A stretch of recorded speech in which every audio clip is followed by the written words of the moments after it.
आज हम नई यूनिट स्टार्ट कर रहे हैं। आपकी सेकेंड यूनिट है हेट्रोसाइक्लिक कंपाउंड। ठीक है, विषम चक्रीय यौगिक क्या होते हैं। ठीक है, और इसके अंदर हम कौन कौन से 5 मेंबर के, 6 मेंबर के हेट्रोसाइक्लिक कंपाउंड्स देखेंगे, बाईसाइक्लिक कंपाउंड्स देखेंगे, उनकी प्रॉपर्टी और उनके जो भी फिजिकल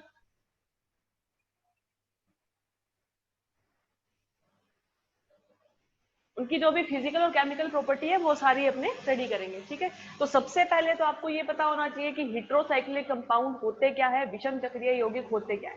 ठीक है, तो विषम चक्रीय यौगिक कौन से होंगे? ऐसे साइक्लिक कंपाउंड जिसके अंदर आपके एलिमेंट डिफरेंट डिफरेंट हो, यानी एटम्स डिफरेंट डिफरेंट हो। ठीक है, जैसे अगर हम बेंजीन की बात करें या साइक्लोहेक्सेन की बात करें तो इसके अंदर क्या होता है, ये चक्रीय संरचना है लेकिन इसके अंदर सारे के सारे क्या है, आपके कार्बन है। ठीक है, तो ये क्या है, होमोसाइक्लिक होता है। ठीक है, यानी इसके अंदर सारे एलिमेंट आपके क्या है, सेम है। तो ये हमारा क्या है, होमोसाइक्लिक, समचक्रीय जिसे हम कहते हैं। ठीक है, इसी की जगह हम क्या करें, एक कार्बन की जगह हमने नाइट्रोजन ले लिया। ठीक है, तो ये हमारा क्या होता है, विषम चक्रीय यौगिक होता है। ठीक है, क्यों? क्योंकि इसमें हमने कार्बन के साथ साथ एक मॉलिक्यूल जो लिया है वो किसका है, कार्बन से डिफरेंट है। हम कुछ भी ले सकते हैं, नाइट्रोजन, ऑक्सीजन, सल्फर, कुछ भी ले सकते हैं। ठीक है, तो ये जो है ये इसका नाम होता है पिपरिडीन। ठीक है, तो ये पिपरिडीन जो है ये हमारा क्या है, हेट्रोसाइक्लिक कंपाउंड है। तो अगर आपको डेफिनेशन लिखनी है कि हेट्रोसाइक्लिक कंपाउंड्स या विषम चक्रीय यौगिक क्या होते हैं, तो आप क्या लिखोगे, ऐसे चक्रीय यौगिक जिसके अंदर जो वलय की सारे तत्व है वो समान ना हो, तो वो हमारे क्या होते हैं, हेट्रोसाइक्लिक या विषम चक्रीय कंपाउंड या यौगिक होते हैं। ठीक है, अब आपको क्या करना है, इसमें एग्जांपल्स देखने हैं कि कौन कौन से हेट्रोसाइक्लिक कंपाउंड्स हम ज्यादातर यूज में लेते हैं केमिकल रिएक्शंस के अंदर, उनका नाम क्या होता है। ठीक है, और फिर एक एक करके हम सारे पढ़ेंगे। नोमेनक्लेचर जो है वो सबका देख लेते हैं कि जो भी हेट्रोसाइक्लिक कंपाउंड्स है उसका नाम किस तरह से लिखते हैं। ठीक है, जैसे बहुत कॉमन सी जो मॉलिक्यूल है इसका नाम क्या है,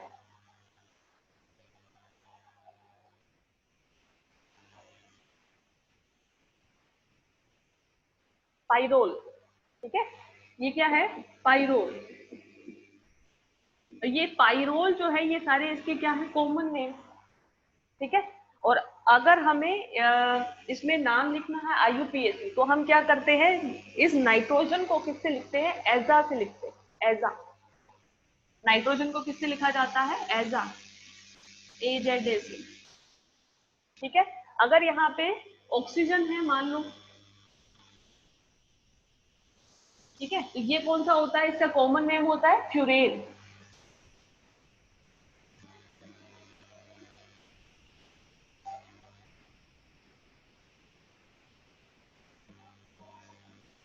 इसका कॉमन नेम क्या है, फ्यूरेन। और इसको अगर हमें लिखता है तो ऑक्सीजन जो है, ऑक्सीजन को हम ओक्सा लिखते हैं। ठीक है,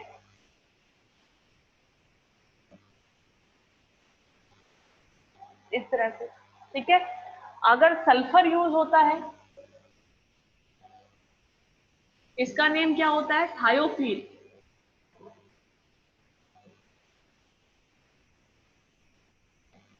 ठीक है, और सल्फर के लिए यूज क्या करते हैं, थायो। ठीक है, और ये जो नाम है एजा, ओक्सा और थायो, ये कहाँ पे यूज होता है, जब हम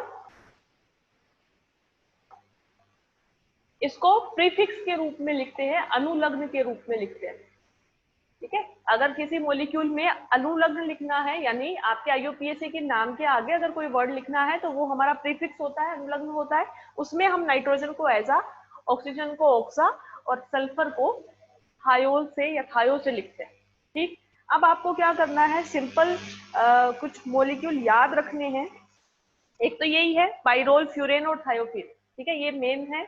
इसके अलावा 6 मेंबर की जो रिंग है, ये इसका नाम क्या होता है, पेरिडिन। ठीक है, ये क्या है, पेरिडिन।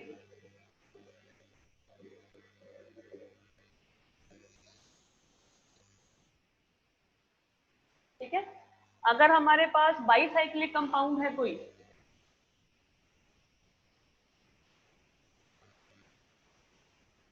जैसे ये, इसे बोलते हैं इंडोल, इंडोल रिंग।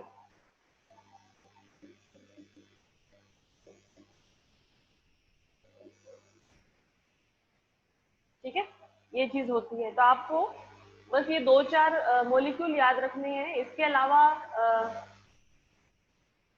क्विनोन होता है, क्विनोलीन होता है, ठीक है, वो भी पढ़ेंगे अपने। तो हमें अभी क्या स्टार्ट करना है, नोमेनक्लेचर सिंपल सा है, आपको नेम याद रखना है इसके कॉमन नेम, कि कॉमन नेम इनका क्या है। जो भी क्वेश्चन पूछे जाएंगे वो इस कॉमन नेम से ही ज्यादातर पूछे जाते हैं, ठीक है। और इसमें जो मेन क्वेश्चन आते हैं वो इस तरह से आते हैं कि जैसे आपको, आपने पढ़ा पाइरोल, ठीक है, तो पाइरोल को सिंथेसिस की विधि लिखनी है, पाइरोल बनाने की विधियां, ठीक है। तो उसमें आता है नोड सिंथेसिस, पोल नोड सिंथेसिस। तो वो नेम रिएक्शन है, वो नेम रिएक्शन है, तो वो डायरेक्टली क्वेश्चन में पूछी जाती है, ठीक है। इसके अलावा क्या पूछ सकते हैं, जैसे ये सारे कंपाउंड जो है ये क्या है, एरोमेटिक है या नॉन एरोमेटिक है?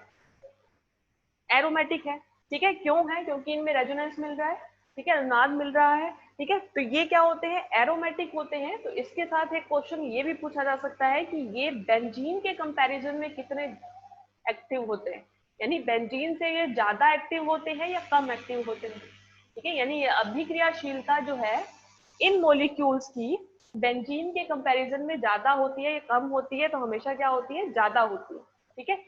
क्यों ज्यादा होती है, उसका रीजन, अगर आपको यहाँ पर इनकी रिएक्टिविटी या अभिक्रियाशीलता देखनी है तो आपको क्या करना पड़ेगा, यहाँ पर रेजोनेटिंग स्ट्रक्चर बनानी पड़ेगी, अनुनादी संरचनाएं बनानी पड़ेगी, ठीक है। तो एक तो कंपैरिजन हम कर सकते हैं कि किसकी जितनी ज्यादा अनुनादी संरचना बनती है वो उतना ही ज्यादा क्रियाशील होगा, ठीक है। जितनी ज्यादा अनुनादी संरचनाएं बनेगी उतना ही ज्यादा वो क्रियाशील होगा, ठीक है। या फिर अगर दोनों में मान लो कि अनुनादी संरचनाएं सेम बनती है, मान लो इसमें भी 3 बनी, इसमें भी 3 बनी, ठीक है। फिर हम कैसे चेक करेंगे, फिर आपको चेक करना है कि जो चार्ज सेपरेशन होता है, जब भी हम क्या करते हैं अनुनादी संरचना बनाते हैं तो चार्ज का सेपरेशन होता है, ठीक है। चार्ज जो होता है वो क्या होता है, डिवाइड हो जाता है, ठीक है। किस तरह से, जैसे हम ये करते हैं, इसमें हम क्या करते हैं, नाइट्रोजन के लोन पेयर को यूज करते हैं हमेशा रेजोनेंस दिखाने के लिए, ठीक है। तो ये क्या होता है, ये यहाँ पे आता है और ये यहाँ पे आता है, ये हमारी एक रेजोनेटिंग स्ट्रक्चर बनेगी जिसमें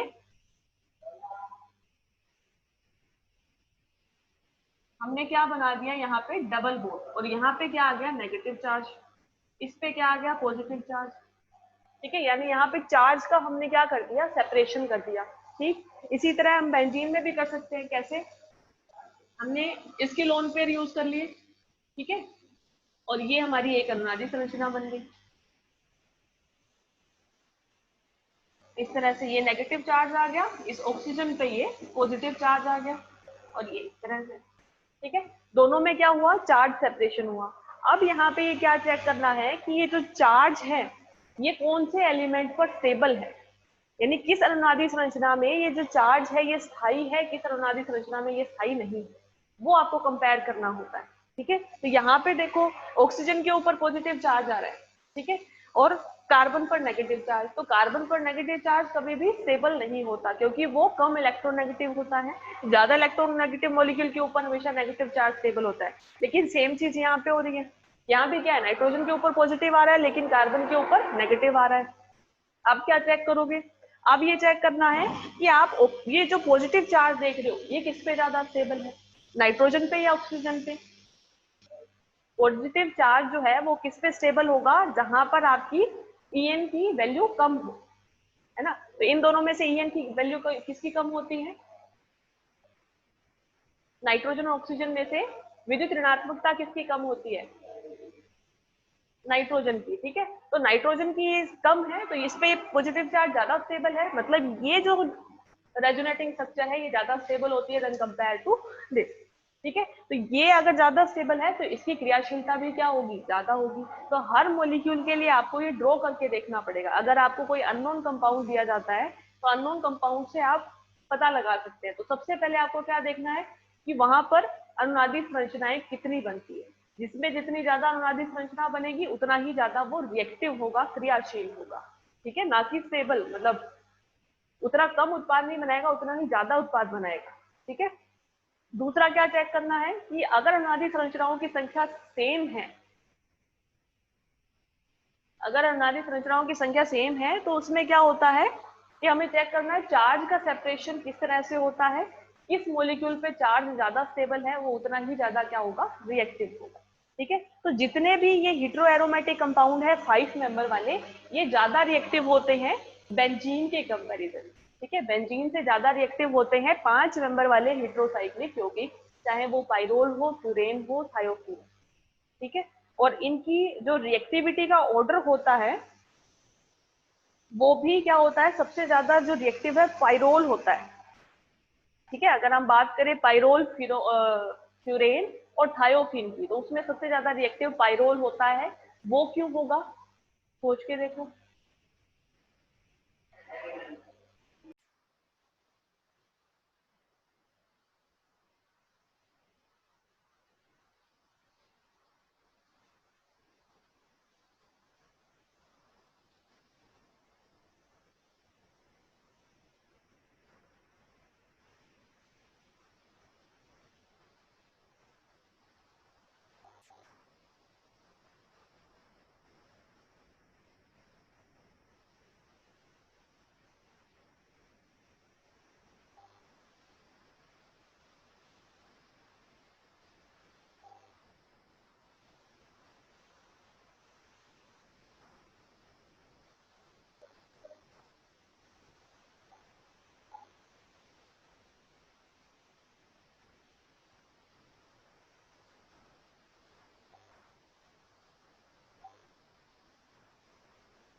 ठीक है।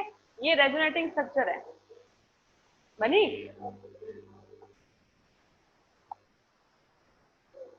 तो अगर आप बात करते हो बॉन्ड पेयर की, यानी बंधी इलेक्ट्रॉन युग्म की, या लोन पेयर की, अबंधी इलेक्ट्रॉन युग्म की, या फिर तीसरा जो होता है वो क्या होता है, हमारा पाई बॉन्ड होता है। ठीक है। 3 बॉन्ड है यहाँ पर, तीनों में से कौन आसानी से डीलोकलाइज होगा या फिर आगे स्थानीकृत हो जाएगा? तो लोन पेयर सबसे आसानी से जाता है। क्यों? क्योंकि वो इलेक्ट्रॉन बंधे हुए नहीं होते हैं, उनको जब भी हमें डीलोकलाइज करना है तो उसके लिए फोर्स या एनर्जी की जरूरत नहीं होती है। ठीक है। तो ये जो लोन पेयर के इलेक्ट्रॉन है ये हमेशा क्या होते हैं, पाई बॉन्ड का फॉर्मेशन करते हैं। ठीक है। जब ये पाई बॉन्ड बनाएगा तो क्या होता है, इस कार्बन की वैलेंसी बढ़ती है, इस कार्बन की वैलेंसी बढ़ती है तो इसका पाई बॉन्ड हमेशा टूटता है। ठीक है। यही हमारा रेजोनेंस होता है कि अगर ऑल्टरनेटिव हमारा कोई भी डबल बॉन्ड हो, या ऑल्टरनेटिव एक डबल बॉन्ड और एक लोन पेयर हो, तो हमारी वहां पे क्या बनती है, अनुनादी संरचनाएं बनती है। ठीक है। और अगर अनुनादी संरचना बनती है तो ये इसी फॉर्म के अंदर आगे आपकी चलती जाएगी। अब नाइट्रोजन पे हमने क्या कर दिए, 3 बॉन्ड बना दिए हाइड्रोजन है साथ में, 4 बॉन्ड बना दिए, 4 बॉन्ड जब भी बनाएंगे तो उसके ऊपर क्या आएगा, हमेशा पॉजिटिव चार्ज आएगा, ठीक है। लेकिन अगर हम बात करें ऑक्सीजन और सल्फर की, तो ये क्या करेंगे, 2 ही बॉन्ड बनाते हैं, तो यहाँ पर हाइड्रोजन नहीं है, सिंपली क्या होगा, जब ये 3 बॉन्ड बना लेंगे तो इस पर पॉजिटिव चार्ज आ जाएगा। सब में अनुनादी संरचनाओं की संख्या क्या होती है, सेम होती है, ठीक है। अब डिफरेंस इसकी रिएक्टिविटी में कहाँ से आता है, अब बताओ। आपने ये बोला कि जो रिएक्टिविटी है वो किसकी ज्यादा होती है, पाइरोल की। पॉजिटिव चार्ज जो है वो सबसे ज्यादा स्टेबल किस पे है, सबसे कम ईएन जिसकी होगी। आप नाइट्रोजन और सल्फर का कंपैरिजन, सल्फर की होगी, ठीक है। लेकिन सल्फर का जो मोलिक्यूल होता है वो बड़ा होता है साइज में, ठीक है, तो वो लोन पेयर के साथ और कम टाइटली बॉन्ड होता है, इसलिए वो और आसानी से इलेक्ट्रॉन देता है। तो यहाँ पर ये जो रेजोनेटिंग स्ट्रक्चर बनती है, ये पाइरोल के कंपैरिजन में इसमें ज्यादा इजीली बनती है, ठीक है। तो हम इन दोनों का कंपैरिजन करेंगे तो पॉजिटिव चार्ज इस पे नहीं, पॉजिटिव चार्ज इस पे ज्यादा स्टेबल होगा, नाइट्रोजन पे। जब नाइट्रोजन पे पॉजिटिव चार्ज ज्यादा स्टेबल है तो मतलब ये अनुनादी संरचना आपकी ज्यादा इजीली बनेगी, और पाइरोल जो है वो आपका सबसे ज्यादा एक्टिव होगा, रिएक्टिव होगा। क्रियाशीलता जो है वो सबसे ज्यादा किसकी होगी, पाइरोल की होगी, ठीक है। फिर बात करें ऑक्सीजन और सल्फर की, तो ऑक्सीजन और सल्फर में से, ऑक्सीजन और सल्फर में से उसमें से किसकी ज्यादा होगी, इन दोनों में से रिएक्टिविटी किसकी ज्यादा होगी। यहाँ पर एक चीज और, कि ऑक्सीजन जो है, ऑक्सीजन का प्लस एम इफेक्ट ज्यादा होता है। आपको सारे फैक्टर साथ में लेके चलने हैं, ठीक है। ऑक्सीजन जो होता है उसका प्लस एम इफेक्ट सल्फर से ज्यादा होता है, इसलिए इसकी रिएक्टिविटी ज्यादा होगी, ये ज्यादा स्टेबल होगा, ठीक है। ये भी देख सकते हो आप, ठीक है, कि अगर हम कंपैरिजन करें ऑक्सीजन और सल्फर की, तो ईएन तो कम होती है सल्फर की, लेकिन पॉजिटिव चार्ज जो है वो इस ऑक्सीजन के ऊपर ही स्टेबल होगा, क्योंकि ये जितना आसानी से, जितना ज्यादा ये प्लस एम इफेक्ट देगा, यानी उतनी ही आसानी से ये अपने लोन पेयर देगा, ठीक है। जितनी ज्यादा आसानी से ये लोन पेयर देता है उतनी ही ज्यादा आपकी रेजोनेटिंग स्ट्रक्चर इजीली बनेगी, और जितनी ज्यादा इजीली बनेगी उतना ही ज्यादा ये क्या होगा, रिएक्टिव होगा, ठीक है। तो ये जो ऑर्डर है हमारा, वो क्या हो जाएगा कि सबसे ज्यादा रिएक्टिव क्या है, पाइरोल है, उससे कम क्या है, फ्यूरेन है, और सबसे कम क्या है, थायोफीन है। और अगर बेंजीन से कंपैरिजन करें तो बेंजीन की जो रिएक्टिविटी है वो क्या होगी, सबसे कम होगी, ठीक है। और ये क्वेश्चन आपके इस साल आया हुआ है, कौन सा, कि अगर हम रिएक्टिविटी या क्रियाशीलता का क्रम देखें, रिएक्टिविटी ऑर्डर देखें इन हेटेरोसाइक्लिक कंपाउंड्स के अंदर, तो क्या होता है, सबसे कम रिएक्टिव जो होता है वो क्या होता है, बेंजीन। सबसे कम रिएक्टिव कौन सा होता है, बेंजीन।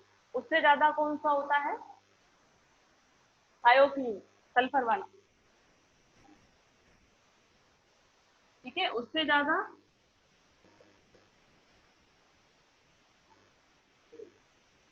फ्यूरेन, और सबसे ज्यादा जो रिएक्टिव होता है वो क्या होता है, पाइरोल,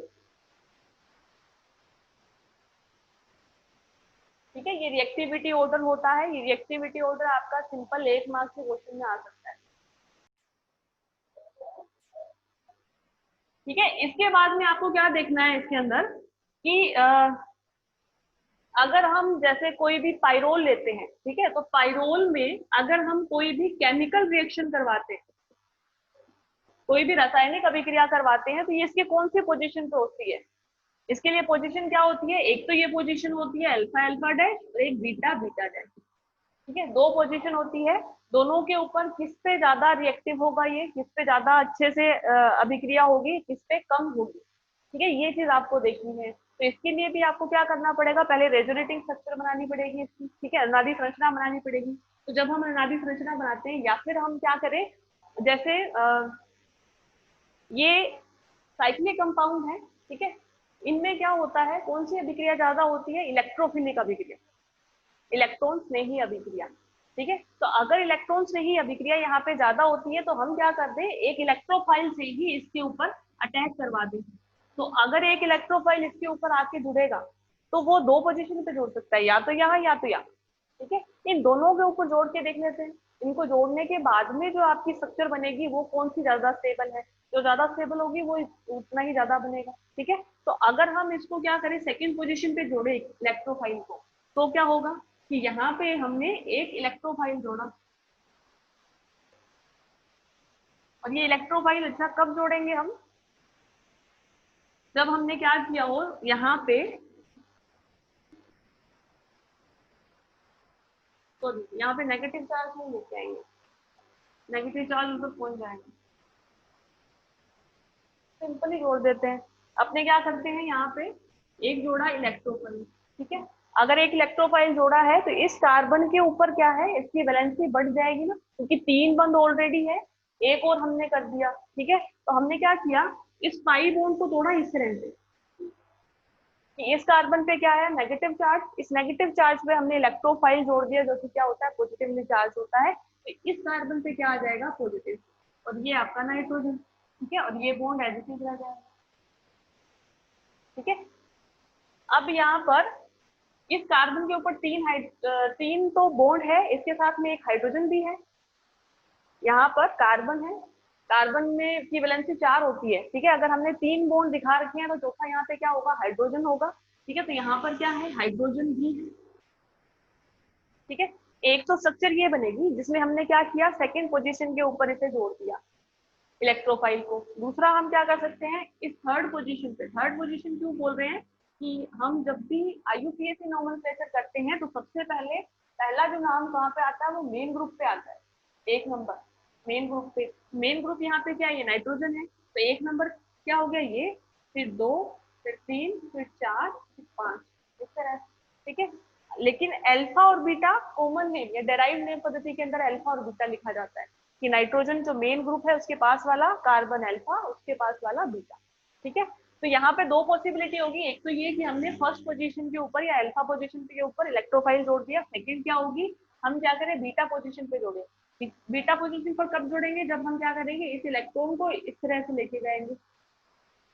ठीक है, अगर इस तरह से लेके जाते हैं तो हमारे पास स्ट्रक्चर कैसी बनती है, ये इलेक्ट्रोफाइल, इसके साथ एक हाइड्रोजन, और यहाँ पे क्या आएगा पॉजिटिव चार्ज। ठीक है, ये स्ट्रक्चर बनती है। अब ये 2 तरह की स्ट्रक्चर बनी, अब आपको क्या करना है, इन दोनों की रेजोनेटिंग स्ट्रक्चर बना के देखनी है। ठीक है, ये आप घर पे करना, इन दोनों की रेजोनेटिंग स्ट्रक्चर बना के देखना कौन सी रेजोनेटिंग स्ट्रक्चर आपको ज्यादा स्टेबल मिलेगी, कौन सी कम मिलेगी। इसमें एक चीज और भी हो सकती है कि ऐसी रेजोनेटिंग स्ट्रक्चर भी मिल सकती है जिसमें नाइट्रोजन पे पॉजिटिव चार्ज आए ना। अगर नाइट्रोजन पे पॉजिटिव चार्ज नहीं आता है तो मतलब वो क्या होता है, सबसे ज्यादा स्टेबल होता है, यानी उसकी रिएक्टिविटी सबसे ज्यादा होगी। ठीक है, तो इन दोनों की आप क्या करना, रेजोनेटिंग स्ट्रक्चर बना के देखना, फिर आपको पता चलेगा कि इसमें रिएक्टिविटी किसकी ज्यादा है। ठीक है, कौन से पोजीशन पे हम इलेक्ट्रोफिलिक या इलेक्ट्रॉन से ही अभिक्रियाएं ज्यादा करवा सकते हैं।